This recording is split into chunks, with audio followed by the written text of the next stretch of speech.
que je voudrais quand même rappeler, c'est vraiment le point de départ, c'est que parler de la lecture, c'est probablement une des choses les plus difficiles à faire parce que ça laisse pas tellement de traces. Les traces qu'on a de la lecture, c'est soit des images de lecteurs, et en l'occurrence là, d'une lectrice, soit c'est des témoignages, des gens disant j'ai lu ça, et ça, voilà ce que ça m'a fait. Hein. Et donc, il y a toute une série de témoignages qui relèvent, quand ils sont publics, de l'autobiographie, mais très souvent, c'est les échanges que nous avons entre nous. Mais c'est comme les films.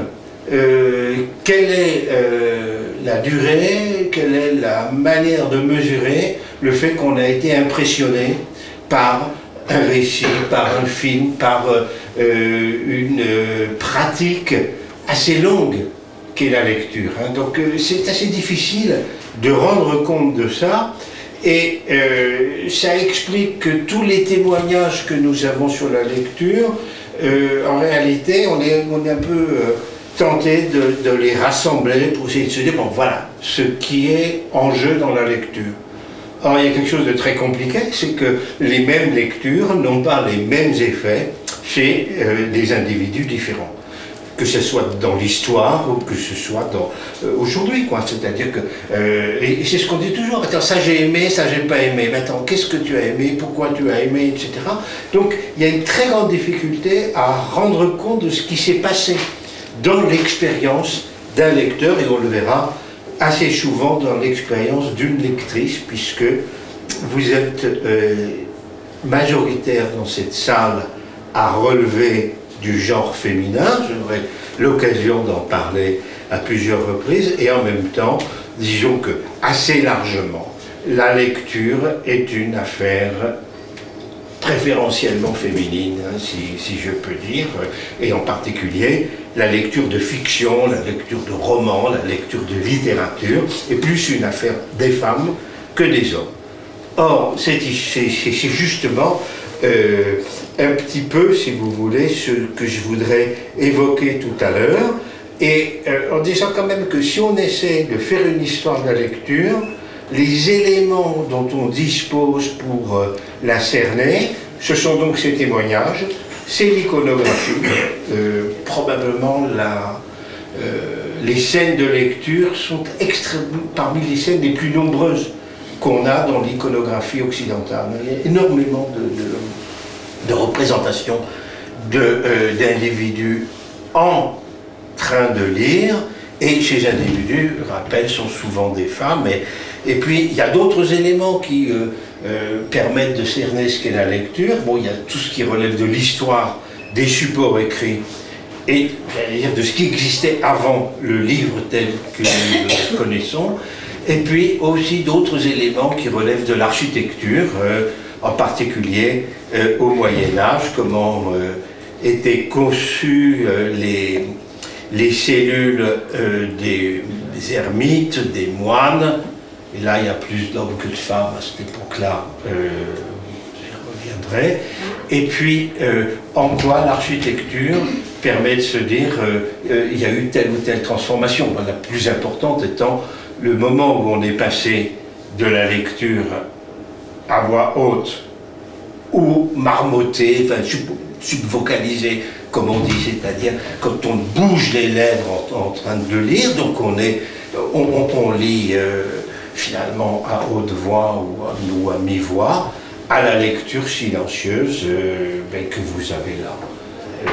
Parce que finalement, cette jeune fille, c'est un très très bon choix qu'avait fait l'animatrice en chef, si je peux dire, de la petite université de Chamonix. Pour ce tableau, vous le connaissez tous, enfin, c'est quand même incroyable.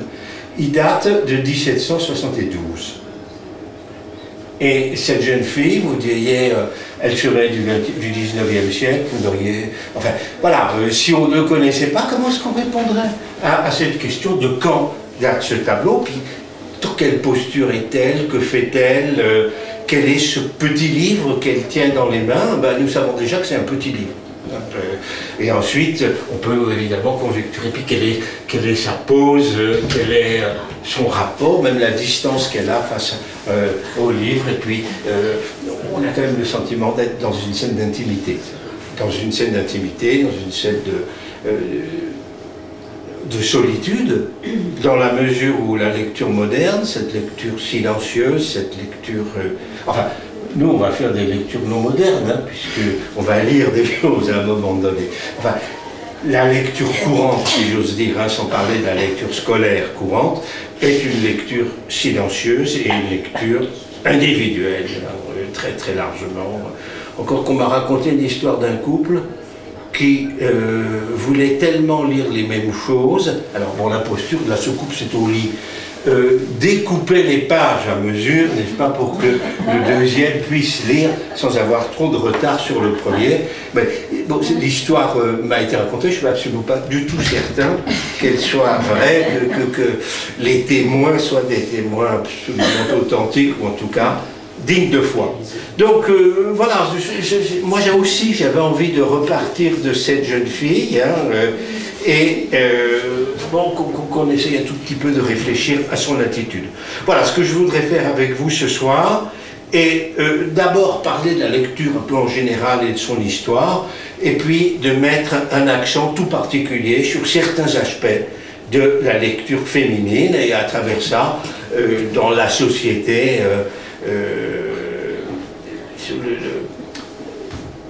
la grande difficulté qu'il y a eu et qu'il y a toujours à penser des phénomènes qui ne sont pas simplement sociaux, mais qui renvoient au genre. Hein, comme on dit aujourd'hui, ben, pour pas dire le sexe au sens sexuel, bon, mais au genre, et avec évidemment parmi les problèmes qu'on aura l'occasion de regarder ensemble, c'est est-ce que les hommes ont le droit de parler de la lecture des femmes? Est-ce que les hommes ont le droit de parler de la manière dont pensent les femmes, etc. Et aujourd'hui, où en sont les écrivaines, les auteurs, comme disent les Québécois, enfin voilà, où est-ce qu'on en est de ces questions qui sont si présentes dans le débat public, et on verra qu'elles ont été présentes aussi autrefois. Et pour résumer ce que je voudrais rappeler comme point de départ, c'est d'abord, reprenons cette jeune fille, que lit-elle? Et donc la question, c'est la première question, on lit quoi? Ensuite, il y en avait une préalable, c'était qui lit et qui ne lit pas. On lit quoi? Pourquoi lit-on et pourquoi dans les deux sens du terme, c'est-à-dire pour quelle cause et avec quels objectifs lit-on? Quand lit-on? J'ai déjà parlé de la lecture au lit tout à l'heure, mais c'est un des lieux importants de la lecture et de la tranquillité dans laquelle on est quand on est allongé, dans toutes ces questions de ce qu'on appelle parfois les postures. Dans quelle position est-on quand on lit? Et est-on dans les mêmes positions quand on lit tel ou tel type de texte, etc., en fonction de son âge, de sa classe sociale, etc. Et enfin, comment lit-on? Et c'est quoi lire? Et tout ça a une histoire dont on peut essayer de déterminer les jalons. Hein, et c'est ça que je vais faire. Alors, vraiment, le hasard fait qu'il va y avoir 3 temps dans cette petite conférence. Je dis le hasard parce qu'en fait, il y a vraiment 2 temps. Il y a un temps qui sera consacré à quelques jalons historiques, un deuxième temps qui sera consacré à des portraits de femmes en lectrices, en particulier au XIXe siècle, à travers notamment une figure qui est celle de Madame Bovary, qui répond sur le plan féminin à une autre figure fondatrice de la, si je peux dire, de la folie du livre, qui est celle de Don Quichotte à la Renaissance, la jonction de la Renaissance et de l'âge classique. Et puis ensuite, j'essaierai de lancer le débat sur les lectrices d'aujourd'hui, puis de donner quelques informations aussi sur qui lit, et finalement qui ne lit pas. Et pourquoi j'avais eu l'occasion de le lire lorsque j'étais venu pour la première fois dans ce même lieu. Le livre a quand même un assez bon avenir. C'était ça la question. Pourquoi est-ce qu'il a un assez bon avenir? Eh bien, d'abord parce que la génération dont je suis issu est la génération la plus cultivée qui ait jamais existé dans ce pays. Tout simplement parce que les enfants du baby-boom ont été plus scolarisés que n'étaient ceux qui étaient avant eux. Donc ça, c'est le premier point. Et puis le deuxième point, c'est que la lecture est devenue une valeur, et une valeur que ceux qui lisent ont à cœur de transmettre. Et quand je dis ceux qui lisent, le genre n'est pas le bon. Celles qui lisent ont à cœur de transmettre, et la lecture, si vous voulez, une des raisons fondamentales pour lesquelles les femmes sont si importantes dans la lecture, c'est que non seulement elles lisent pour elles, mais elles lisent pour leurs enfants, et la lecture le soir, même si il arrive à des hommes de s'y adonner, statistiquement, et plus une lecture de femmes, de même que statistiquement, les soins donnés aux enfants, le souci des enfants, etc., est plus féminin que masculin, on peut le regretter, mais c'est comme ça. Donc, si vous voulez, des jalons historiques, des portraits de femmes en lectrices avec toute l'ambiguïté de ça, et ça sera particulièrement centré sur Balzac et sur Flaubert, et puis enfin une réflexion sur les lectrices d'aujourd'hui. Le point de départ que je voudrais dire, c'est que d'abord la lecture est une affaire d'homme, et qu'elle est devenue une affaire de femme. Alors, entendons-nous bien, hein, ça ne veut pas dire que c'est une exclusivité masculine ou une exclusivité féminine, bien sûr que non, mais historiquement, la lecture, c'est d'abord une affaire d'homme, une affaire... et alors j'ai pris ce tableau, qui est un tableau attribué à Van Eyck, mais très probablement de Van Eyck, qui date de 1442. C'est un tout petit tableau, hein, il fait 10 cm de large, mais il faut comme un livre, en réalité. Et il représente la figure par excellence du lecteur, qui est Saint Jérôme.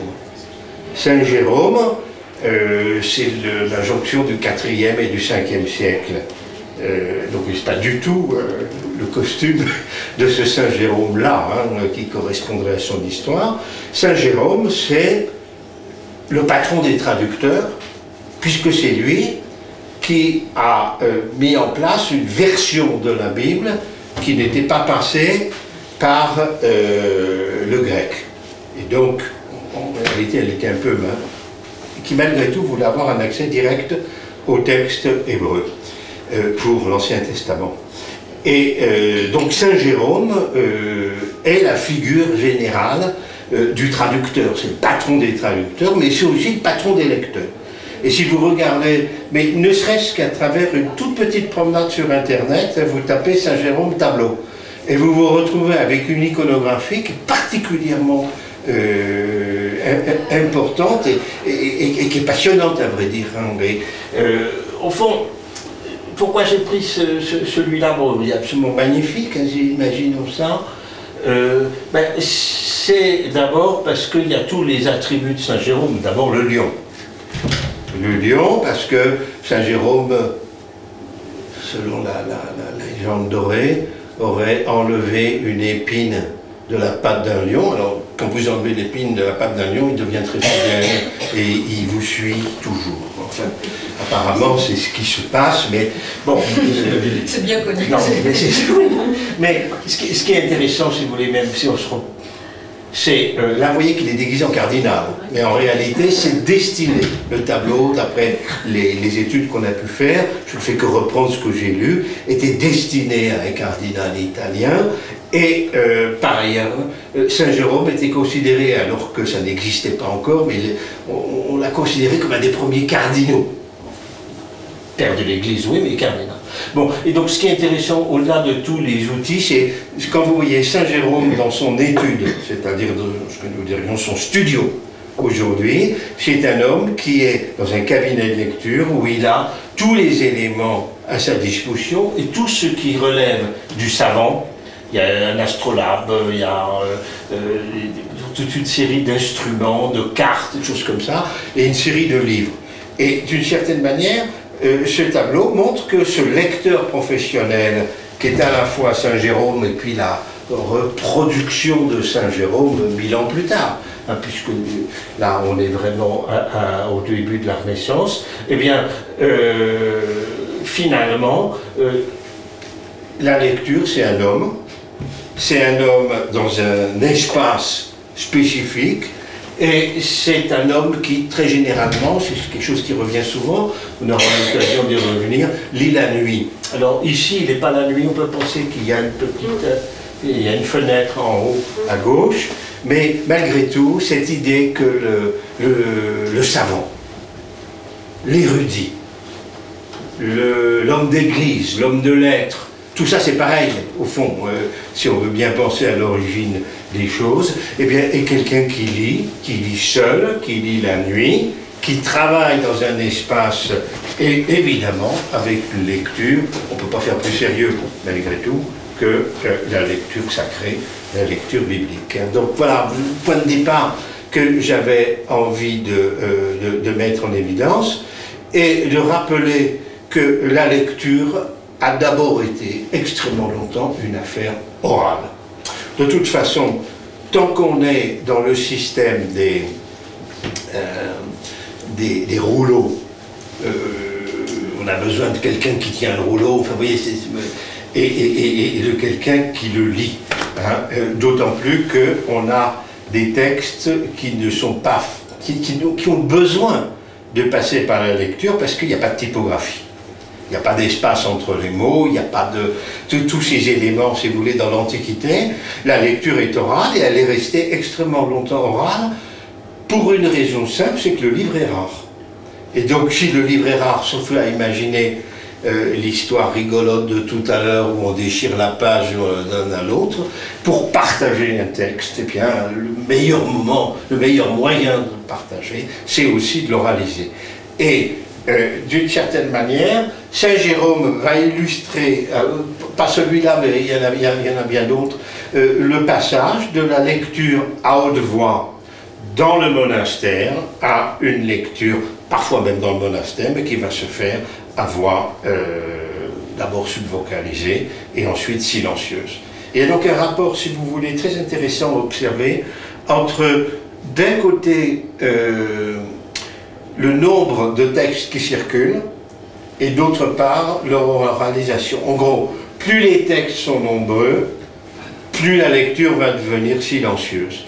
Moins les textes sont nombreux, moins les supports sont facilement accessibles et disponibles, plus on a besoin d'oraliser, tout simplement. Et évidemment, on a des éléments de ça, donc à travers l'histoire des objets, c'était bien que lit-on, hein, à partir de quoi lit-on, mais aussi à travers l'histoire de l'architecture, en particulier en ce qui concerne toute une série de monastères, à quel moment on a commencé à disposer de cellules individuelles pour que la lecture de travail des uns ne soit pas un obstacle à la lecture de travail des autres. En sachant quand même que la vie monastique suppose une organisation collective et un certain nombre de lectures collectives, au sens même où on peut dire première lecture, deuxième lecture, troisième lecture, etc., dans les systèmes religieux et notamment chrétiens. Donc si vous voulez, la lecture est donc généralement, pendant longtemps, est restée orale, pendant longtemps est restée une affaire d'hommes, pendant longtemps est restée une affaire de professionnels. Enfin, si je peux dire que Saint Jérôme est un professionnel, mais au fond, pourquoi pas, hein, vu de loin, c'est un professionnel. Et ce qui est intéressant, là encore, quand on essaie de voir comment les choses passent, eh bien, c'est à quel moment on va dire mais non, moi je ne lis pas comme ça, et je ne lis pas comme un savant, je ne lis pas la nuit, etc. Il y a un homme qui a énormément théorisé ses lectures et qui en a énormément parlé à la Renaissance, à la fin de la Renaissance, c'est Montaigne. Et Montaigne dit, moi je ne lis pas comme ça. D'abord, j'ai pas du tout envie de lire assis. Et ce que j'aime, c'est me promener dans cette tour qui me conduit de mon habitation principale à l'endroit où je range mes livres, c'est la première chose. Et deuxièmement, je ne veux jamais lire la nuit.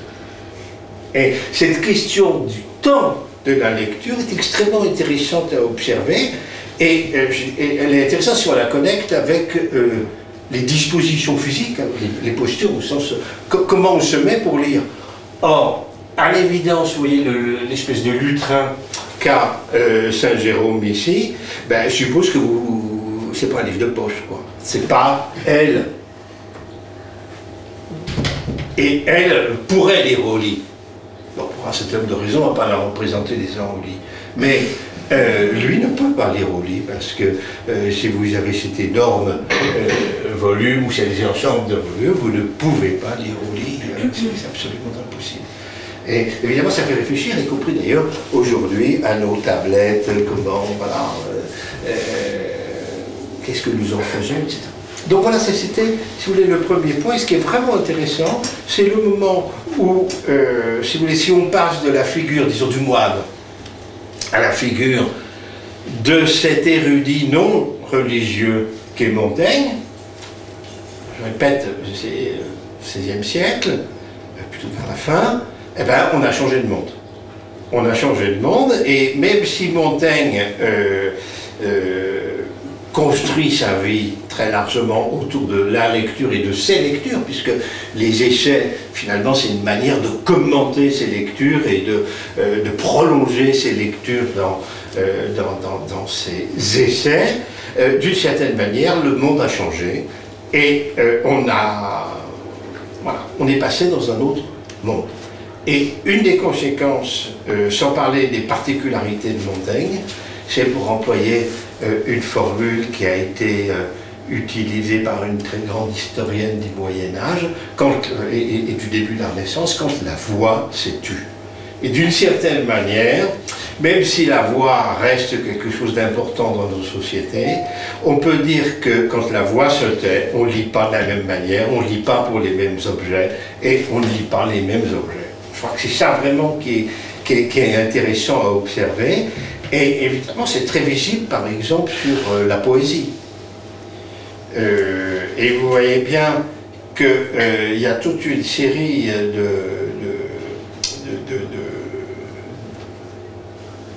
d'acteurs de la vie poétique, même aujourd'hui, qui disent qu'il faut repasser par l'oralisation, il faut repasser par la parole, il faut repasser par le corps. Mais d'un autre côté, vous voyez bien que, sauf dans des endroits très particuliers sur lesquels j'aurai l'occasion de revenir, qui sont les écoles ou les lieux d'enseignement, d'une manière générale, on ne lit pas à haute voix, ou très peu à haute voix. Et d'une certaine manière, la poésie que nous lisions est une poésie souvent faite pour être écrite, elle est souvent faite pour l'œil, même si, évidemment, elle peut être lue. Donc, ça, si vous voulez, c'est le deuxième élément historique. Au fond, on va passer de Saint Jérôme à cette jeune fille lisante, jeune fille anonyme, moi que je trouve évidemment très très émouvante dans sa manière d'être. D'accord, très bien, on se dit bien que c'est une jeune fille de la bonne société, mais vraiment, moi, je me dis, qu'est-ce qu'elle est en train de lire et qu'est-ce qui se passe dans sa tête puisque c'est finalement la grande question de la lecture. Qu'est-ce qui se passe dans nos têtes quand nous lisons? Et je regarde, oui.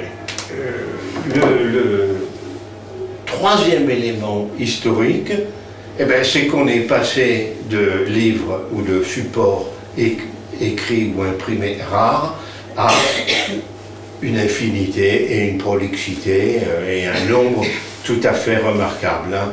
Or, on ne lit pas de la même manière si on relit, c'est-à-dire que si on est confronté à reprendre un texte qu'on connaît, qu'on a vu, etc., que lorsqu'on découvre. Or, notre idée de la lecture, nous tous, hein, comme loisir, comme activité de distraction, eh ben, c'est une lecture de découverte. C'est pas une lecture de relecture. Il y a des moments dans notre vie où nous relisons, mais de toute façon, relire un roman, ça ne peut pas se relire. Vous lisez autre chose à chaque fois que vous lisez le même roman. D'abord, sauf pour des raisons professionnelles, pour les professeurs, on relit assez peu, pour des raisons personnelles. Tiens, j'avais aimé, j'ai regardé, et puis finalement, ça m'est tombé des mains. Ou bien, ah bah tiens, je ne me rappelais pas du tout que c'était ça. Maintenant, tu ne te rappelles pas que c'était ça parce que tu ne l'avais pas forcément vu.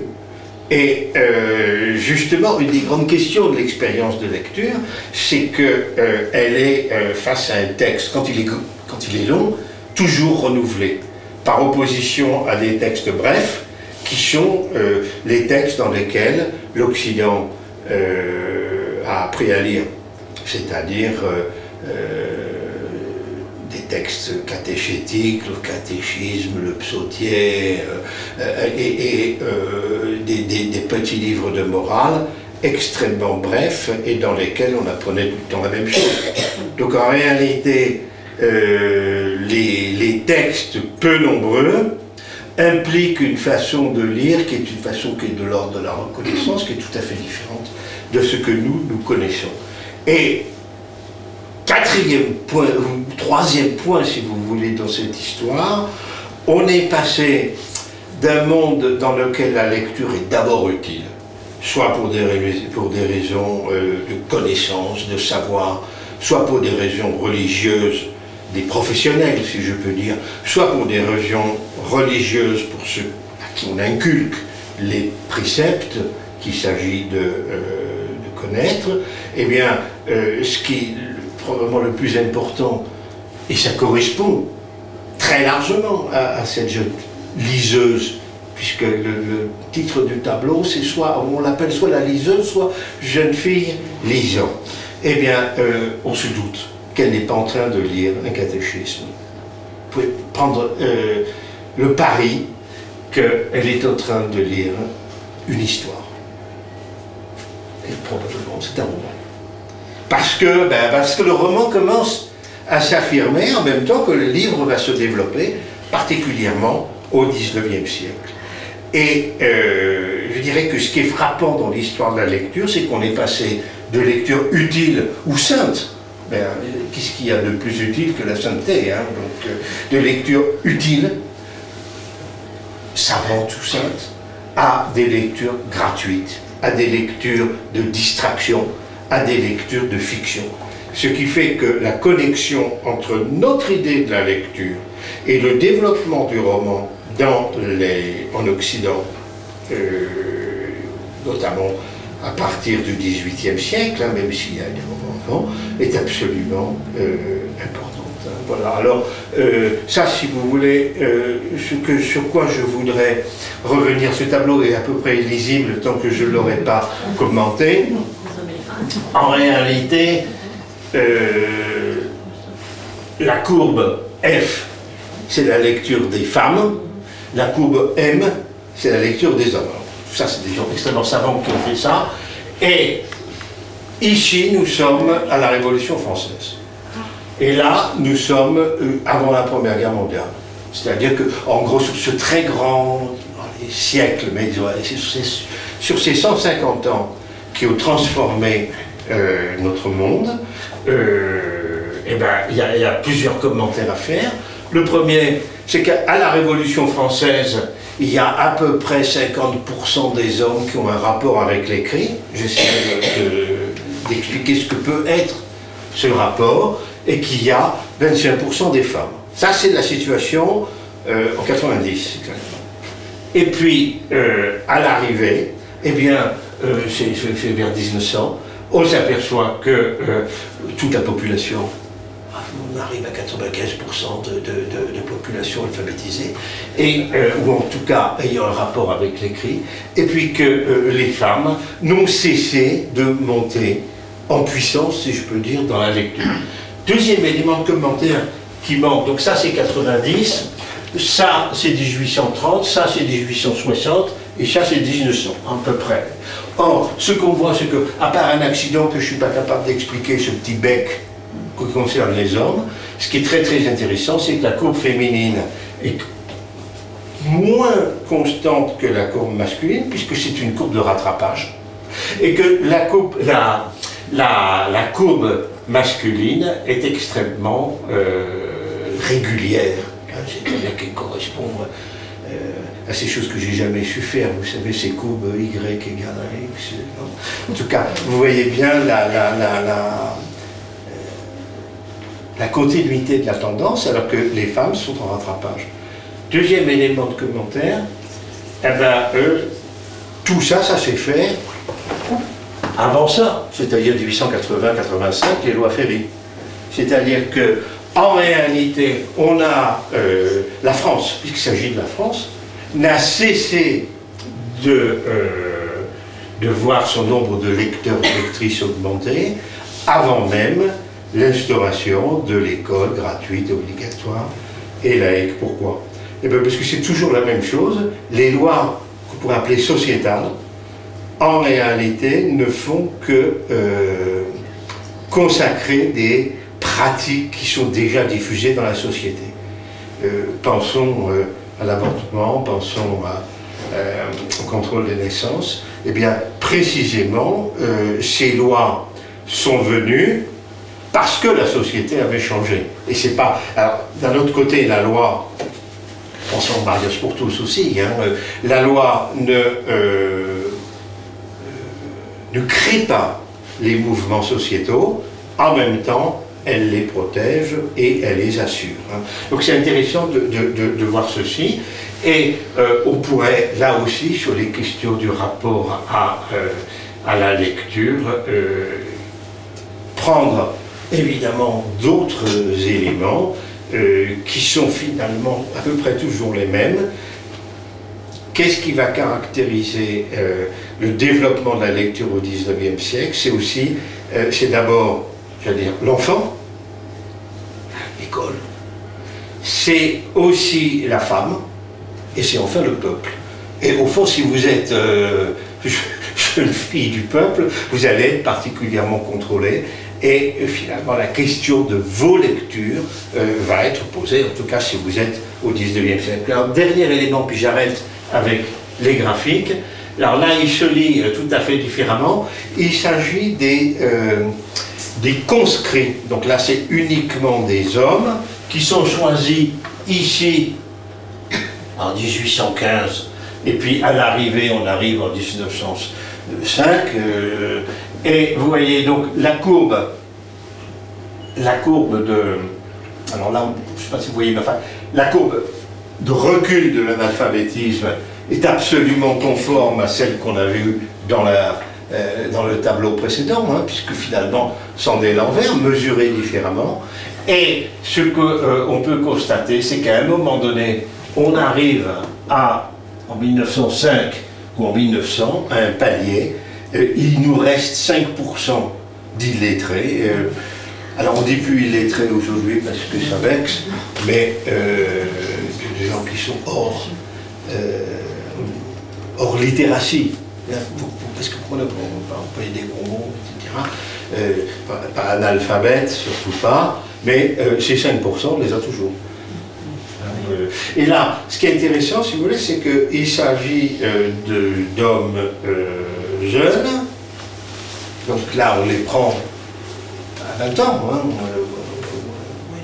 et en même temps, c'est des gens qui sont en bonne santé. On parle des handicaps qui pourraient être des causes de non-entrée dans la lecture. Donc si vous voulez, voilà, j'en ai fini avec les projections. Hein, parce que si on va avoir des projections réalisées maintenant. Hein, bon. Mais ce qui me semble intéressant, c'est de voir la durée de ces phénomènes. Et il y a quand même quelque chose à laquelle on n'a pas répondu, et à laquelle il est extrêmement difficile de répondre, c'est qu'est-ce qu'on mesure quand on dit ils savent lire. Et en réalité, vous voyez bien qu'il y a un nuancier extraordinaire entre connaître des éléments de l'écrit, repérer des choses qui nous arrivent, par exemple, dans une langue étrangère ou dans un alphabet étranger. Évidemment, si on voit tout le temps le même truc revenir, nous sommes exactement dans la situation d'un étranger absolument illettré, c'est-à-dire celui qui n'a pas les lettres, c'est pas lire. Quand je suis en Chine, ben, voilà, il y a beaucoup de choses que j'ai du mal à lire. Je peux me dire, je sais lire que entrée, sortie, et puis j'ai à peu près tout. Donc on voit très bien que la question qui se pose, c'est quel est le degré de familiarité avec l'écrit qu'on essaye de juger. Et par exemple, quand nous disons aujourd'hui les 20% des élèves entrant en 6e ne savent pas lire, mais qu'est-ce qu'on veut dire? Ils ne savent pas quoi faire. D'abord, il y en a beaucoup qui savent se servir d'un ordinateur, il y a beaucoup qui vivent dans, enfin même tous, vivent dans le monde de l'écrit, même s'ils n'ont pas une maîtrise complète. Or, les éléments, si vous voulez, d'histoire de la lecture, beaucoup sont fondés sur des capacités à signer, sont fondés sur les registres notariaux, qu'il s'agisse de mariage, de décès. Bon, il y en a aussi qui sont fondés sur des inventaires, c'est-à-dire on dit, ben voilà, à l'occasion de tel décès, on s'aperçoit que tel artisan avait tant de livres, et dont on a la description.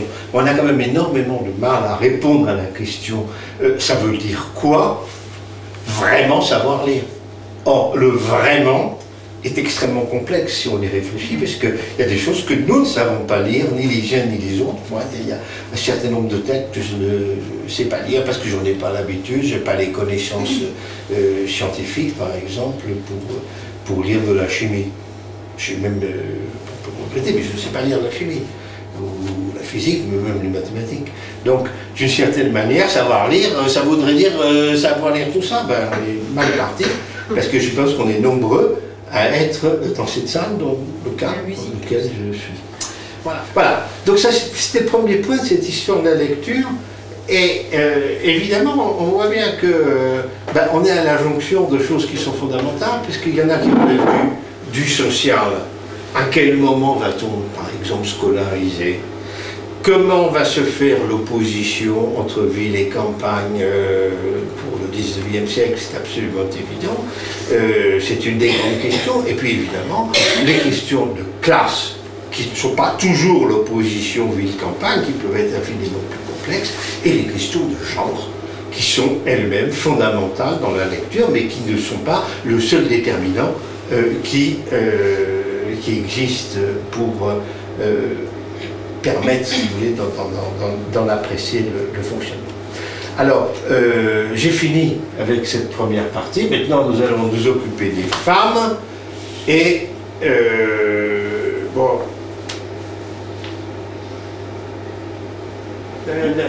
vous allez voir, les textes qu'on va lire sont un peu choquants, à bien des égards. Mais il faut bien comprendre que la lecture des femmes est un problème. Dans les sociétés traditionnelles, en tout cas, comme celle que peut être celle de la France du XIXe siècle. Et c'est un problème parce que d'abord, les femmes entrent de plus en plus dans la lecture, et on a quelques éléments qui permettent de le recouper, mais surtout que les femmes sont des lectrices de romans. En gros, ça reste très très présent. Les hommes, c'est l'histoire, c'est les journaux, c'est la politique. Et puis les femmes, ben, c'est les romans, les romances, les feuilletons. Hein, c'est en tout cas la question qui se pose au XIXe siècle. Et c'est compliqué parce que qu'est-ce que c'est qu'une femme qui lit? Ben, c'est quand même d'abord une femme qui ne s'occupe pas de son ménage. C'est du temps volé. Et il faut quand même avoir cette idée-là, dans la mesure où la fonction principale de la femme, c'est la fonction de reproduction, c'est la fonction d'éducation, c'est la fonction d'organisation du ménage, enfin du foyer. Et le deuxième élément qui revient toujours contre la lecture des femmes, c'est que elles vont croire à ces romans qu'elles sont en train de lire, et donc elles vont dire mais la vie n'est pas belle, alors qu'il y a des mondes fantastiques, merveilleux, qui sont au bout de mon regard quand je lis le roman. Donc c'est un problème extrêmement sérieux Et derrière ça, et on va y revenir tout à l'heure, finalement il y a le risque d'une insatisfaction. Alors non seulement, je veux dire, la femme qui lit peut être insatisfaisante, compte tenu des tâches qu'elle doit accomplir, mais en plus, elle peut être en but à une insatisfaction, précisément parce qu'elle va aller dans un monde qui n'est pas le vrai et qui lui fait croire qu'elle peut se sauver comme ça. Alors, je voulais juste... il y a un très très long article qui est absolument passionnant, mais qui montre vraiment des choses. C'est l'article Femmes du dictionnaire universel de Pierre Larousse, hein, le grand dictionnaire universel du 19e siècle, français, historique, géographique, mythologique, bibliographique, littéraire, artistique, scientifique, etc., qui a commencé à apparaître à partir de 1872, et puis évidemment en livraison échelonnée. Et l'article Femmes, c'est un très long article, que vous pouvez prendre sur Internet sans aucune difficulté, en allant sur le site Gallica de la Bibliothèque nationale de France, et je vais vous lire simplement le début de cet article. Femme, SF, substantif féminin. Femme, SF, femelle de l'homme. Être humain organisé pour concevoir et mettre au monde des enfants. C'est le début hein, de l'article, avec quelques citations de la langue de tous les jours. Une belle femme, une grande femme, une femme blonde, une femme coquette, des habits de femme, les maladies des femmes. C'est le début de l'article de Larousse, sous Bouerbeau, comme on dit, sous la rubrique femme. Alors évidemment, vous comprenez bien que si elle se met à lire, c'est vraiment problématique. Et Larousse est un républicain, Larousse est un progressiste, Larousse correspondrait à ce que nous appellerions aujourd'hui quelqu'un de gauche. Donc il faut bien voir que le consensus social, aussi bien dans l'opinion, qui est évidemment une opinion mâle, aussi bien chez les progressistes, chez les républicains, que chez les tenants d'une soumission religieuse affirmée, en réalité c'est la même chose. Ils disent la même chose, et les textes qu'on va voir tout à l'heure disent ceci. Et évidemment, une des questions, c'est qu'est-ce qu'il y a de féminin dans la lecture, et est-ce que toutes les femmes lisent les mêmes choses? Et il y a un article extrêmement intéressant que Stendhal écrit sous un pseudonyme qu'il a utilisé plusieurs fois. Stendhal écrit une espèce de préface ou de commentaire à ce qui va être Le Rouge et le Noir. Et Le Rouge et le Noir, c'est un roman qui correspond à l'idée qu'avait Stendhal à ce moment-là, qu'on pouvait faire à la fois du romanesque et du sérieux, si je peux dire. C'était comment, et il symbolise cette manière-là, comment est-ce qu'on peut écrire une même œuvre qui soit lue en province et à Paris, qui soit lue par les femmes, ce qu'il appelle les femmes des salons, et les femmes de chambre. Les femmes de chambre, ce n'est pas les dames qui nettoient, hein, mais c'est celles qui vivent dans leur chambre. Et est-ce qu'on peut, alors qu'il y a une distribution qui l'analyse, dont je ne prends pas le détail, des différents éditeurs qui correspondent à différentes classes, et au fond, pour employer un terme sociologique, différents degrés de distinction, hein, puisqu'il s'agit de ça, est-ce qu'on peut avoir des œuvres qui rassemblent les gens distingués des gens pas distingués? Et particulièrement chez les femmes, est-ce qu'on peut contenter, si je peux dire, des femmes qui ont l'esprit romanesque et puis d'autres qui ont un esprit d'analyse plus développé?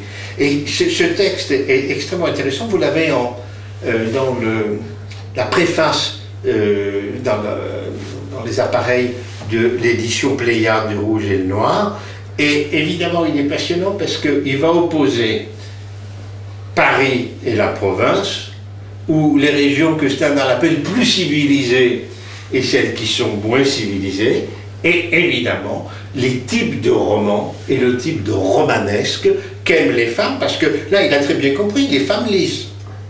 Simplement, elles ne lisent pas la même chose. Et pourquoi est-ce que les femmes lisent? Alors Stendhal répond très simplement, elles s'ennuient. Et pourquoi elles s'ennuient? Parce que à la suite finalement de la Révolution française, de toutes ces choses-là, on a perdu la mondanité, on a perdu la sociabilité, et les maris s'occupent d'agriculture, s'occupent, enfin vous voyez, des classes un peu élevées, s'occupent de politique, et ils ne s'occupent pas d'amour. Et Stendhal conclut que c'est précisément parce que les femmes ne peuvent pas vivre des romans qu'elles en lisent. Voilà son idée. Et elle est intéressante parce que c'est quand même toujours reprendre cette question de la lecture féminine qui est à la fois unie en un sens, mais divergente en fonction des éléments de détermination sociale, et quand même le rapport qui n'est peut-être pas exactement le même à la fiction ou au statut de la fiction chez les hommes et chez les femmes sur une assez longue durée. Alors, je ne parle pas de l'essence des hommes ou de l'essence des femmes, j'y connais rien. Mais la question c'est, si quelque chose revient assez régulièrement dans le temps, on est en droit de s'interroger sur ça, sur les causes du phénomène. Donc, la question fondamentale, c'était celle du contrôle des femmes. Et je voudrais juste vous en lire une illustration au-delà de celle au-delà de celle que j'ai évoquée tout à l'heure, de Larousse. C'est lors du procès que Flaubert, son éditeur, enfin l'éditeur de la revue dans laquelle il avait publié, enfin bref, le procès Flaubert, le procès de Madame Bovary, qui a lieu en 1857. Et l'avocat général, si on peut dire, l'avocat impérial, à l'époque, s'appelait Pinard. Et ce Pinard, Ernest Pinard, on lui a attribué ce qui était tout à fait faux, le fait qu'il avait écrit des vers libertins, enfin ça c'est une légende, hein, mais par contre ce Pinard, il a fini ministre de l'Intérieur de Napoléon III. Il est mort très très tard, hein, je crois qu'il est mort après la guerre de 14. Donc c'est assez étonnant. Et donc il est resté célèbre, le malheureux, pour les deux procès dont il était à ce moment-là. Il était jeune, hein, et il était le représentant de l'État, et dans lesquels il y en a un, au fond, qu'il a perdu, si je peux dire, c'est celui de Flaubert, et il y en a un qu'il a gagné, mais en même temps, il s'en est pas sorti, c'est celui de Baudelaire, qui s'est fait 6 mois après, mais à très peu de temps d'intervalle. Et que dit Pinard? Alors, il fait beaucoup de choses.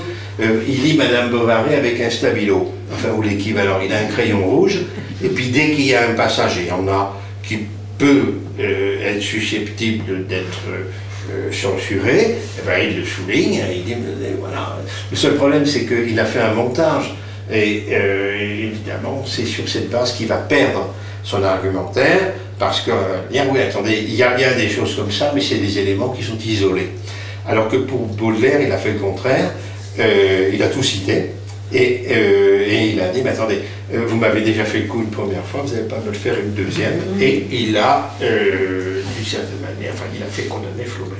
Alors, que dit Pinard à un moment donné? C'est extraordinaire, il dit, qui est-ce qui lit le roman de Monsieur Flaubert? Sont-ce des hommes qui s'occupent d'économie politique ou sociale? Non. Les pages légères de Madame Bovary, il faut franchement pour appeler ça une page légère, non. Les pages légères de Madame Bovary tombent dans des mains plus légères, dans des mains de jeunes filles, quelquefois de femmes mariées. Eh bien, lorsque l'imagination aura été séduite, lorsque cette séduction sera descendue jusqu'au cœur, lorsque le cœur aura parlé au sens, est-ce que vous croyez qu'un raisonnement bien froid sera bien fort contre cette séduction des sens et du sentiment? Et puis il ne faut pas que l'homme se drape trop dans sa force et dans sa vertu. L'homme porte les instincts d'en bas et les idées d'en haut. Et chez vous, la vertu n'est que la conséquence d'un effort bien souvent pénible. Les peintures lascives ont généralement plus d'influence que les froids raisonnements. Bon, voilà, ces mains de femmes, parfois même de femmes mariées, eh bien, ces mains doivent être préservées des mauvaises lectures. Il s'agit donc de contrôler. Et le problème, c'est que ça n'est pas facile de contrôler. Et c'est le texte que tu vas nous lire, Juliette, qui est un roman assez peu connu de Balzac, publié entre 1835 et 1842. Et ce roman s'appelle Le curé de village. Mais en fait, c'est très accessoirement l'histoire d'un curé de village. C'est fondamentalement l'histoire d'une jeune fille élevée dans un milieu très bigot, et cette jeune fille qui s'appelle Véronique va découvrir l'amour par la lecture, et ça va être au fond la cause de sa perte, parce que à la fin, enfin pas à la fin, chemin faisant, elle va épouser d'abord quelqu'un de classe inférieure à elle, ce qui n'est pas grave parce qu'elle est très riche, mais surtout qui va être mêlée à une histoire d'assassinat, et elle-même devra finalement mentir devant les tribunaux et ensuite passer toute sa vie à essayer de réparer cette affaire. Et ce qui est magnifique dans le texte de Balzac, c'est que justement ça n'est pas une mauvaise lecture, c'est une bonne lecture qu'elle a eue, mais cette lecture va lui révéler à elle-même, au fond, sa nature féminine. Alors, Juliette, je te laisse nous révéler la nature de la pauvre Véronique, et révéler Véronique, elle a, comme Sainte Véronique, un voile qui va lui être enlevé. J'ai oublié de dire qu'elle était très belle, mais que, à la puberté, elle lui est arrivée la petite vérole. Et donc, elle est défigurée. Et évidemment, ça explique aussi les difficultés stratégiques qu'on rencontrera. Vas-y. Je vois, c'est une longue lecture. En 1820... souffle. Voilà, moi je prends mon souffle avant tout. En 1820, il arriva dans la vie simple et dénuée d'événements que menait Véronique un accident qui n'eut pas eu d'importance chez toute autre jeune personne, mais qui peut-être exerça sur son avenir une horrible influence. Un jour de fête supprimé, qui restait ouvrable pour toute la ville et pendant lequel les Sauviat fermaient boutique, allaient à l'église et se promenaient, Véronique passa, pour aller dans la campagne, devant l'étalage d'un libraire où elle vit le livre de Paul et Virginie. Elle eut la fantaisie de l'acheter à cause de la gravure. Son père paya 100 sous le fatal volume et le mit dans sa vaste poche de sa redingote. « Ne ferais-tu pas bien de le montrer à monsieur le vicaire ?» lui dit sa mère, pour qui tout livre imprimé sentait toujours un peu le grimoire. « J'y pensais », répondit simplement Véronique. L'enfant passa la nuit à lire ce roman, l'un des plus touchants livres de la langue française. La peinture de ce mutuel amour, à demi biblique et digne des premiers âges du monde, ravagea le cœur de Véronique. Une main, doit-on dire divine ou diabolique, enleva le voile qui jusqu'alors lui avait couvert la nature. La petite Vierge enfouie dans la belle jeune fille trouva le lendemain ses fleurs plus belles qu'elles ne l'étaient la veille. Elle entendit leur langage symbolique. Elle examina l'azur du ciel avec une fixité pleine d'exaltation, et des larmes roulèrent alors sans cause dans ses yeux. Dans la vie de toutes les femmes, il est un moment où elles comprennent leur destinée, où leur organisation, jusque-là muette, parle avec autorité. Ce n'est pas toujours un homme choisi par quelques regards involontaires et furtifs qui réveille leur sixième sens endormi, mais plus souvent peut-être un spectacle imprévu, l'aspect d'un site, une lecture, le coup d'œil d'une pompe religieuse, un concert de parfums naturels, une délicieuse matinée voilée de ses fines vapeurs, une divine musique aux notes caressantes, enfin quelques mouvements inattendus dans l'âme ou dans le corps. Chez ces jeunes filles solitaires, confinées dans cette noire maison, élevées par des parents simples, quasi rustiques, et qui n'avaient jamais entendu de mots impropres, dont la candide intelligence n'avait jamais reçu la moindre idée mauvaise, chez l'angélique élève de la sœur Marthe et du bon vicaire de Saint-Étienne, la révélation de l'amour, qui est la vie de la femme, lui fut faite par un livre suave, par la main du génie. Pour tout autre, cette lecture eût été sans danger. Pour elle, ce livre fut pire qu'un livre obscène. La corruption est relative. Il est des natures vierges et sublimes qu'une seule pensée corrompt. Elle y fait d'autant plus de dégâts que la nécessité d'une résistance n'a pas été prévue.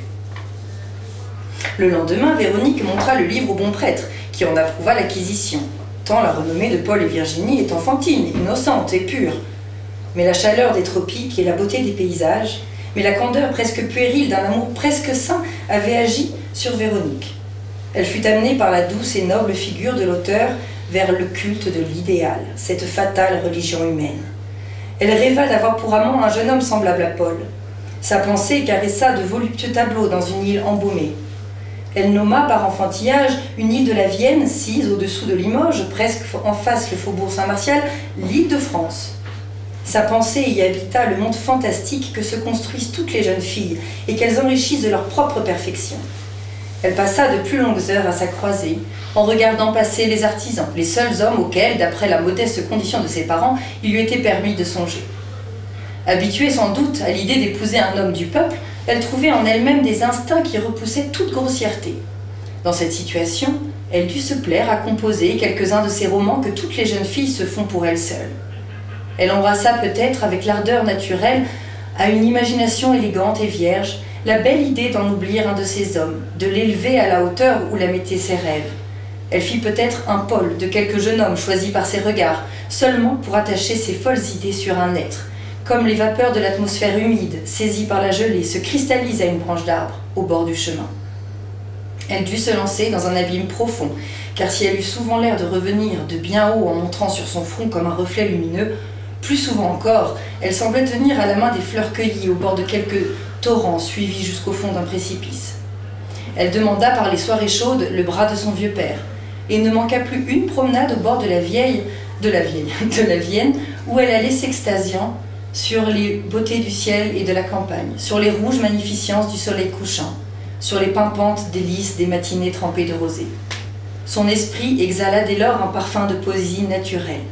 Ses cheveux qu'elle nattait et tordait simplement sur sa tête, elle les lissa, les boucla. Sa toilette connut quelques recherches. La vigne qui croissait sauvage et naturellement jetée dans les bras du vieil ormeau fut transplantée, taillée. Elle s'étala sur un treillis vert et coquet. Bon, moi je trouve que c'est un très beau texte. Alors vous allez dire, oui, mais c'est un texte d'homme. C'est un texte d'homme particulièrement réactionnaire, du début du 19e siècle, mais cet homme, tout ça est un génie. Et ce qui est absolument passionnant, c'est à quel point il est capable de comprendre que c'est pas le livre qui est mauvais.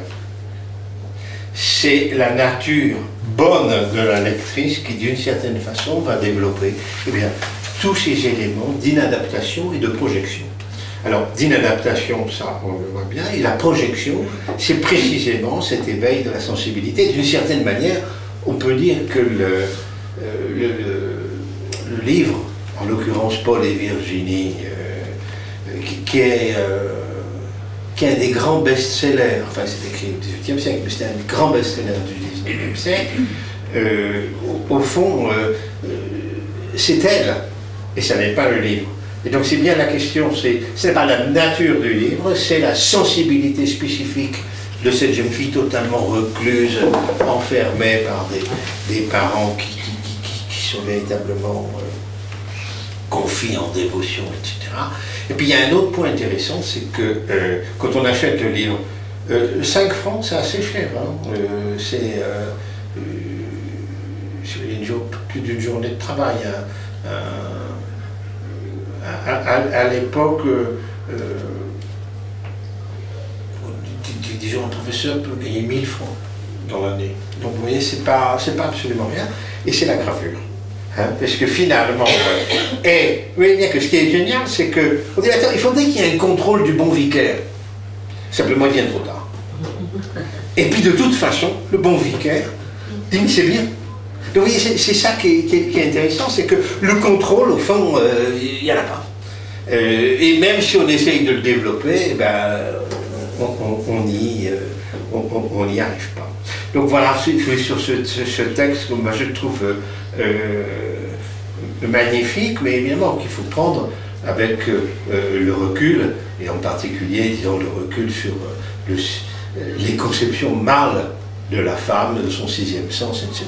Puis vous avez remarqué, il y a un aspect intéressant sur la cristallisation, parce que Flaubert reprend à Stendhal à deux reprises, et il s'en explique cette histoire de cristallisation, c'est-à-dire ce phénomène chimique ou physique qui fait que soit la glace, soit le sel va finalement se figer autour du rameau auquel il est exposé, du bout d'arbre auquel il est exposé.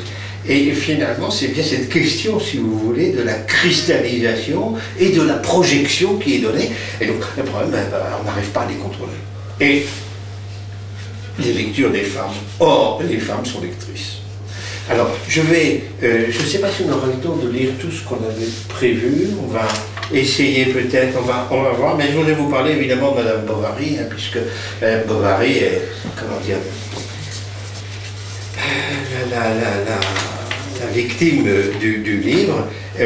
Moi, ce qui m'intéressait, si vous voulez, c'est quelque chose qui évidemment été très travaillé. On dit, Madame Bovary, bon, ben voilà, c'est un Don Quichotte féminin et plus tragique encore que Don Quichotte, qui veut projeter ses livres dans le monde et qui par conséquent va transformer une fille d'auberge en dame de ses pensées, etc. Chez Madame Bovary, c'est assez différent, puisqu'en fait, elle veut que le monde ressemble à ses livres. Donc c'est pas tout à fait le même, mais en même temps, quand on lit le roman, on s'aperçoit qu'on ne la voit pas très souvent lire. Et comme beaucoup d'autres gens, j'ai relevé quelques moments où elle lit, et on voit qu'assez souvent, la lecture pose un problème, si vous voulez, d'absence de contrôle, puisque c'est évidemment ça la question fondamentale. Donc, chez Madame Bovary, moi je verrais bien 4 expériences de la lecture. La première que nous connaissons tous, c'est Madame Bovary au couvent. Et quand on regarde ce qu'elle lit au couvent, il y a quelques romans. Il y a une vieille aristocrate déchue qui apporte des romans aux jeunes filles. Elle est à Rouen, elle est elle d'un milieu modeste, elle est fondamentalement déclassée, hein, c'est la question. Et elle ne se fait pas au monde qui est celui de son père, qui est un riche agriculteur, et elle ne se fera pas à celui de son mari, qui est un médecin de deuxième catégorie, puisqu'il y a 2 catégories de médecins à cette époque-là, un officier de santé en réalité. Et au couvent, elle lit des romans à un moment donné. Mais assez rapidement, sa lecture des romans, elle lit même Paul et Virginie, et elle le lit stupidement. Quand on voit ce qu'elle retient de Paul et Virginie, c'est beaucoup moins beau que ce que retient Véronique Sauvien. Bon. Mais ce qui est intéressant chez Madame Bovary, c'est qu'elle est très grande lectrice d'images d'abord. Et il y a toute une série d'objets qu'elle lit, qu'on appelle des keepsakes, qui sont des albums illustrés avec beaucoup de gravures, des papiers de soie qui viennent protéger les gravures et qui sont aussi avec des poésies et qui renvoient à une espèce d'aristocratie et une espèce d'exotisme. Hein. Ça, c'est quelque chose qui revient. C'est les premières lectures de Madame Bovary au couvent. Et c'est probablement celle dont on se souvient le mieux quand on pense à ce roman. Mais il y a d'autres expériences de la lecture chez elle.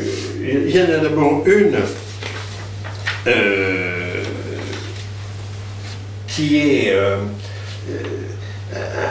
assez surprenante, c'est que dès le début ça ne marche pas ce mariage, elle est malheureuse, et elle apporte la lecture à table. Ça va commencer par la table, et évidemment ça finira par le lit. Hein, et c'est cette intrusion. au lieu de faire la conversation à son mari qui est fatigué parce qu'il a fait ses tournées, etc.,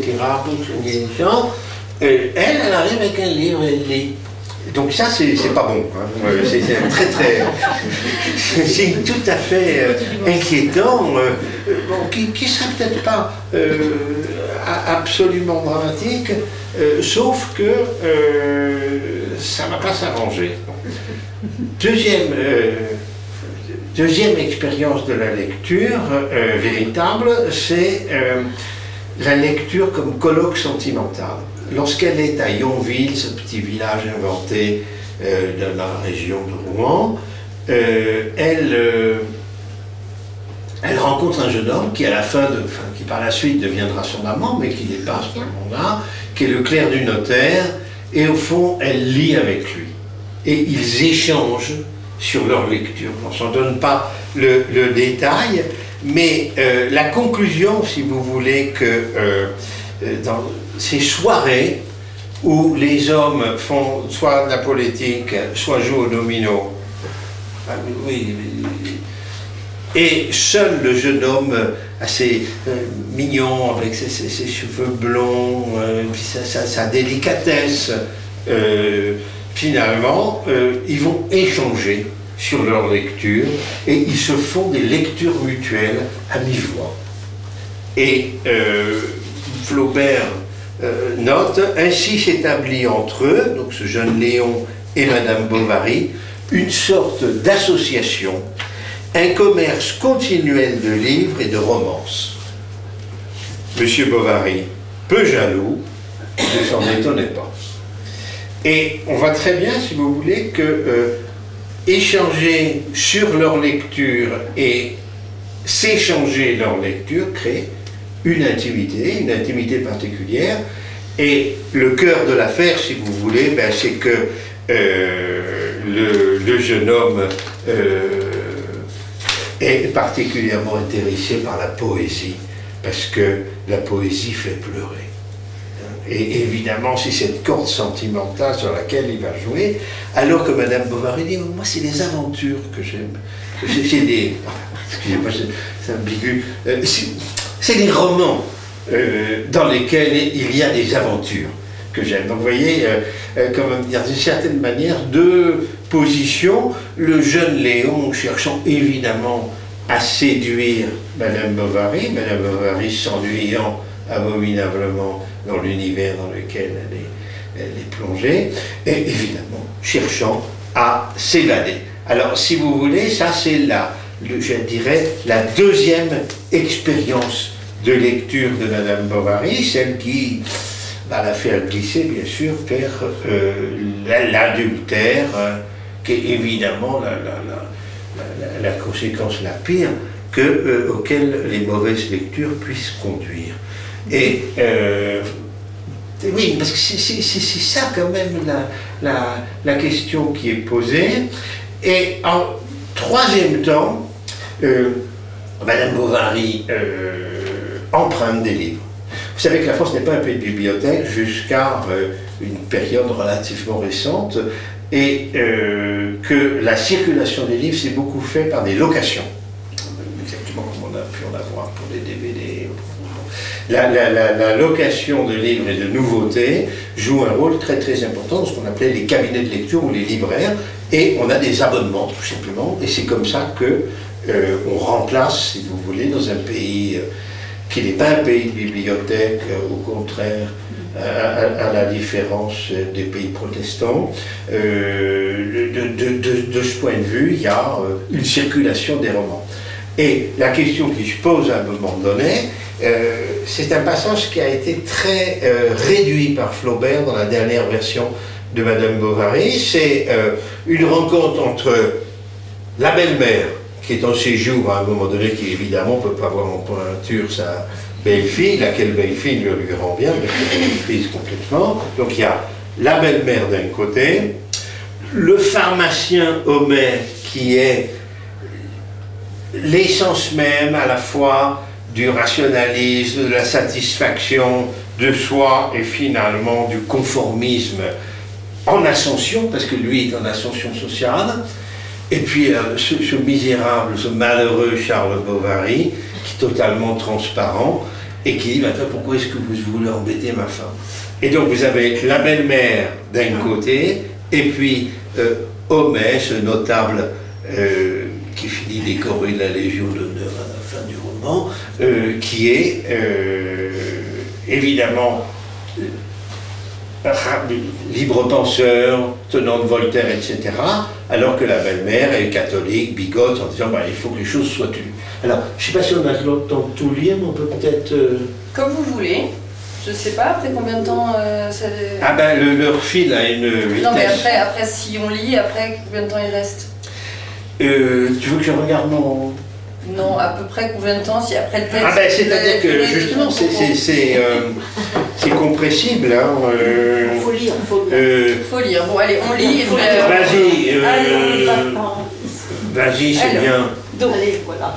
Pourtant, elle s'occupe. Alors, donc je rappelle que vous ne trouverez pratiquement rien de ce texte dans l'édition de Madame Bovary. Vous le trouverez dans les éditions de poche. Oui, non, mais dans l'édition de poche, vous avez, à la fin du livre de poche, vous avez tous les éléments quand on a fait. Et puis surtout, vous pouvez aller sur Internet, vous avez tous les brouillons de Madame Bovary, tous les états.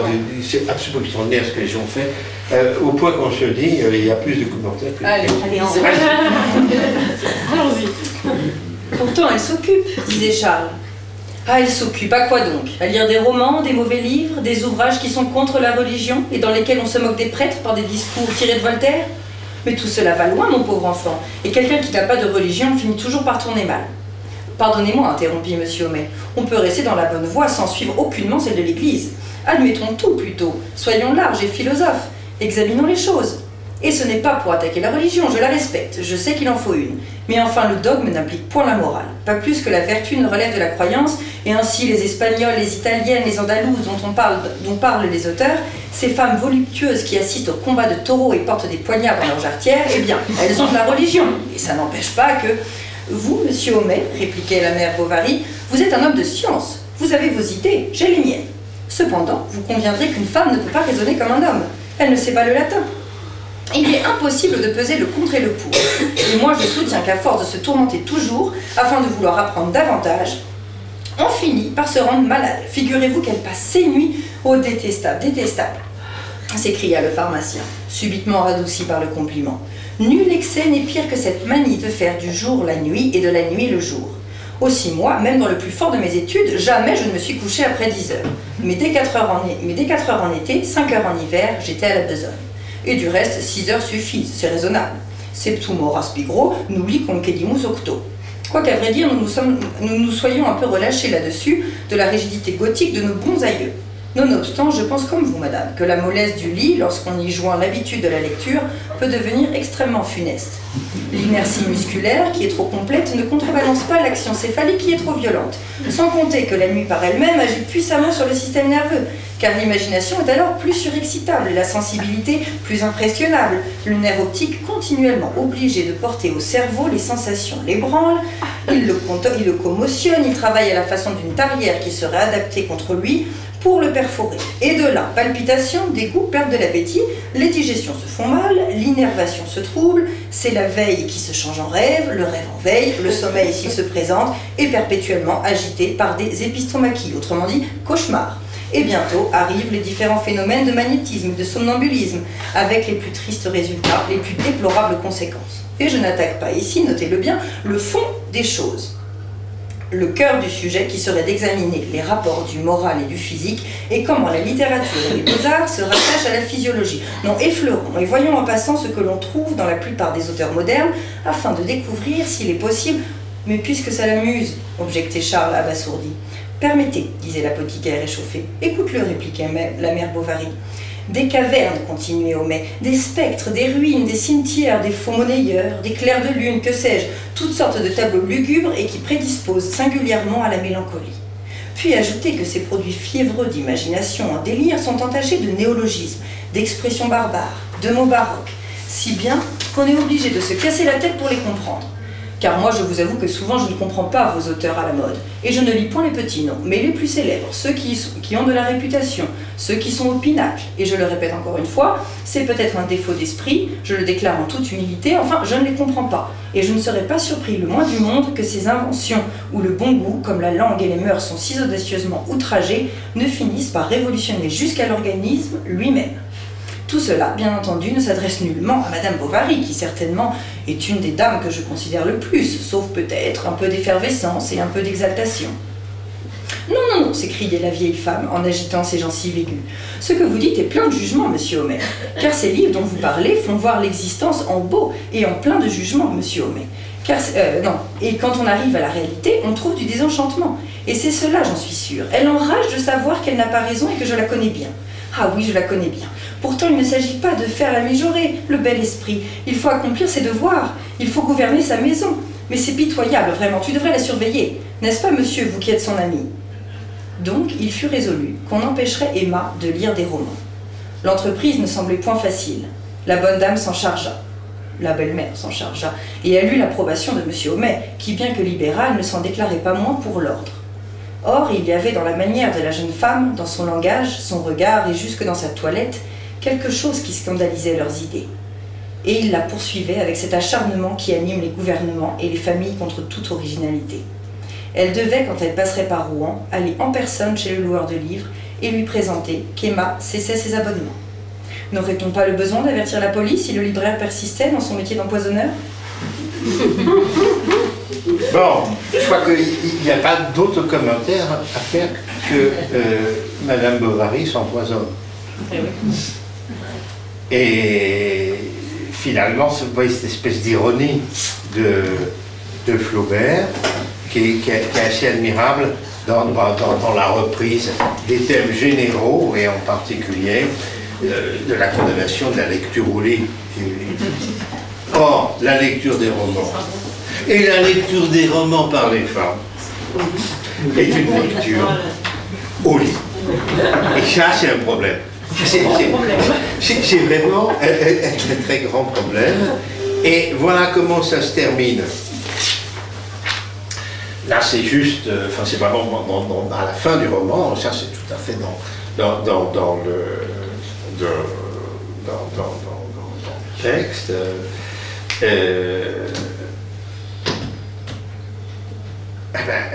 La lecture va. Vous vous rappelez ce que j'ai raconté sur la table, enfin, l'épouse qui vient à table avec un livre. Bon, maintenant, la question du lit se pose. Et c'est avant l'empoisonnement, bien sûr. Madame était dans sa chambre. On n'y montait pas. Elle restait là tout le long du jour, engourdie, à peine vêtue, et de temps en temps faisait fumer des pastilles du sérail qu'elle avait achetées à Rouen dans la boutique d'un Algérien. Pour ne pas avoir la nuit auprès d'elle cet homme étendu qui dormait, elle finit, à force de grimaces, par le reléguer au second étage. Et elle lisait jusqu'au matin des livres extravagants où il y avait des tableaux orgiaques avec des situations sanglantes. Souvent, la terreur la prenait. Elle poussait un cri. Charles accourait. « Ah, va-t'en » disait-elle. Je ne commente pas plus, mais cette question finalement que Homais, dans sa suffisance scientiste, avait développée, en disant ça devait allonger, on va avoir les cauchemars, etc., est reprise par Flaubert lui-même lorsqu'il décrit Madame Bovary, voilà. Et donc, si vous voulez, ces lectures nocturnes frénétiques, ce fait que la nuit et le jour sont confondus, et que finalement, les devoirs essentiels de mère, d'épouse, ménagère et d'épouse sont finalement foulés aux pieds par Madame Bovary. Donc, bon, voilà, il faut faire attention avec cette question des lectures, parce que si les lectures sont bonnes, et elles peuvent déstabiliser la lectrice, si les lectures sont mauvaises, elles sont le signe qu'elle est déjà profondément déstabilisée. Donc, on ne sait pas trop où se placer, sinon que cette question du contrôle de la lecture est au cœur de la lecture. prenons un exemple qu'on a tous connu.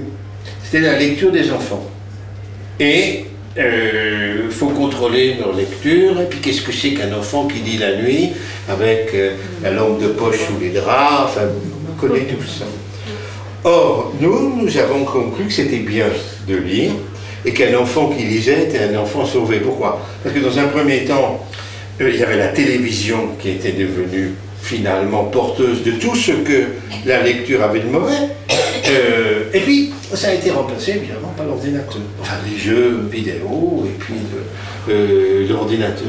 Et cette question du contrôle est quand même au cœur des sociétés. J'ai pas... c'est bon, on se dit sur les femmes, etc. Mais quel est le problème du contrôle, sinon qu'il est toujours impossible et que la seule réponse qu'on puisse donner, je pense en particulier à Internet, etc., ben c'est l'éducation. C'est l'instruction. C'est la formation.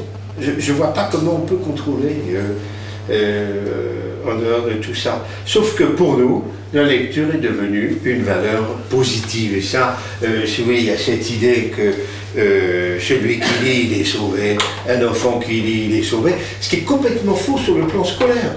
Être un bon lecteur ne veut pas dire être un bon élève. Non. Mais on a quand même tous cette idée que c'est bien de lire. Enfin, il y a vraiment... quand je dis tous, pas faire... enfin, c'est quand même... en tout cas, moi, je crois ça. Or, c'est plus compliqué que ce qu'on pourrait imaginer. Alors, je vais bientôt... la troisième partie que j'avais envisagée, ça va être une conclusion. Et la conclusion va être assez rapide sur les lectrices d'aujourd'hui. Enfin, j'espère qu'elle va être assez rapide sur les lectrices d'aujourd'hui. Le premier point, mais je l'ai déjà développé, c'est qu'on assiste à une permanence, si vous voulez, du caractère genré de la lecture. Les femmes lisent plus. Maintenant que les hommes. Et évidemment, on a aussi une espèce d'extension du domaine de la lecture, dans la mesure où la lecture, ce n'est pas que les livres, et c'est bien d'autres supports, et ça n'est pas que du texte, c'est aussi de l'image, etc. Donc je pense, si vous voulez, qu'Internet, la numérisation d'une manière générale, a changé ces rapports. Oui, les femmes sont plus lectrices que les hommes, toutes les enquêtes le montrent. Et ce qui est intéressant, c'est que la raison pour laquelle les femmes sont plus lectrices que les hommes, il y a ces éléments, comment dire, de sociologie toute simple. Quand les trains circulent, quand le RER circule, quand même le car, ben, vous voyez bien que les hommes lisent plus des journaux ou des tablettes, et les femmes lisent plus de romans. Sociologie comme ça, mais qui est confirmée par les études du lectorat. Et ce qui est intéressant d'observer, c'est ce que je disais tout à l'heure, c'est que les femmes sont doublement lectrices, si je peux dire. Elles sont lectrices personnellement, elles sont lectrices comme éducatrices, puisqu'elles lisent aux enfants. Et une des raisons qui fait que la littérature pour enfants se porte bien, c'est qu'elle est portée par la lecture maternelle ou grand-maternelle, à quoi s'ajoute le fait que notre génération offre des livres en cadeau, ça me semble extrêmement positif, etc. Bon, juste pour les éléments sociologiques, une femme sur 5 déclare lire 20 livres par an, et c'est 13% des hommes. Donc vous voyez qu'il y a quand même vraiment une différence. La deuxième différence, elle est d'ordre social, et ça a toujours été le cas, c'est-à-dire que les enfants de lecteurs sont des lecteurs. Ça, il y a une espèce de tradition, si vous voulez, qui s'opère, ne serait-ce que par l'environnement familial, l'imitation, etc. Donc ça, c'est tout à fait important. Et puis, le dernier point, si vous voulez, que je voulais développer, mais ce sera ma conclusion, c'est sur les femmes auteurs. Alors, ce qui est très très frappant quand on regarde les statistiques des best-sellers. Les best-sellers, c'est extrêmement important, hein, puisque Les 30 premiers livres représentent près de 5% de la production en France. C'est 3,5% de la production. Et si on regarde la place des femmes dans les best-sellers, des auteurs féminins, si vous voulez, elle s'est considérablement accrue. Et je ne parle pas simplement de l'année 2015 où le livre français qui a été le plus vendu s'appelait « Merci pour ce moment ». C'était Madame Trierweiler qui l'avait écrit, 600 000 exemplaires, alors que celui qui était, Mathieu Hénard, qui avait été Goncourt la même année, c'était 200 000 exemplaires. Donc c'est juste pour qu'on ait un peu une idée de ces éléments. Et si vous voulez, ce qui est intéressant, c'est au-delà de l'investissement important des femmes dans le roman sentimental, dans le roman en général. Elles sont de plus en plus présentes comme lectrices dans le roman policier, pratiquement. Où est-ce qu'elles lisent? Qu'est-ce qu'elles lisent moins? Elles lisent moins de BD et elles lisent moins de livres d'histoire. Voilà. Sinon, elles sont premières partout par rapport aux hommes. Et je voulais juste conclure en disant que la littérature écrite par les femmes est très souvent lue par les femmes, et j'ai pris, vous pourrez trouver ça sur le... Il y a un cabinet qui s'appelle GFK, qui fait les analyses, si vous voulez, de fréquence des best-sellers. Et j'ai regardé l'année 2015, et ce qui est frappant, c'est qu'en 2015, il y a 2 auteurs de livres qu'on pourrait appeler des auteurs de ce qu'on appelle le porno pour dames, mommy porn. Les 2 auteurs, il y a Madame E.L. James, qui est un pseudo, c'est 48 nuances de gris, de grès, etc. Écoutez, 2 230 000 exemplaires de grès, alors parce qu'il y a... Il y a les 48 nuances et puis les... Enfin bref, 2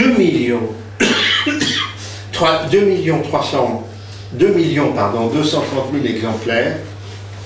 Anatode, c'est aussi du porno doux, quoi. Hein, c'est After, je ne sais pas si vous avez vu ça. Anatode, 700 000 exemplaires. Et de ce point de vue, si vous voulez, c'est une chose.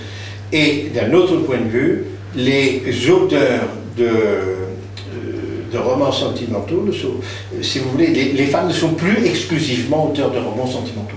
On voit très clairement avec leur présence dans le roman policier, on le voit aussi, au fond, dans le roman en général. Et je dirais que si vous regardez les best-sellers, la position des femmes est infiniment plus importante aujourd'hui, elle est même en tête par rapport à celle des hommes pour les best-sellers. Mettez de côté quand même quelque chose qui échappe, c'est justement dans les bandes dessinées, chaque fois qu'il y a un Astérix, il est vendu entre 1,2 million et 1,5 million exemplaires, alors qu'un prix Goncourt qui réussit, eh ben, c'est 350 000, et qui rate, c'est 200 000. Ça donne un peu une idée, sachant d'ailleurs que le prix Goncourt, c'est très souvent le cadeau que les gendres offrent à leur belle-mère à Noël, parce que comme on ne sait pas trop quoi... Enfin, ça le fait quand même que, dans le cadre de 2005, c'est 200 000 exemplaires. Voilà ce que je voulais dire, c'est qu'il y a quand même des évolutions profondes, mais ce qui est quand même passionnant, c'est que la lecture est préférentiellement une affaire de femmes, elle est préférentiellement une affaire de gens issus de milieux lecteurs, et elle est préférentiellement une affaire de gens qui ne sont pas absolument tout jeunes. Et donc, si on combine ces 3 éléments, ben on voit qui sont les lecteurs. Les lecteurs des vifs. Voilà. Voilà. Voilà. Merci beaucoup. Merci.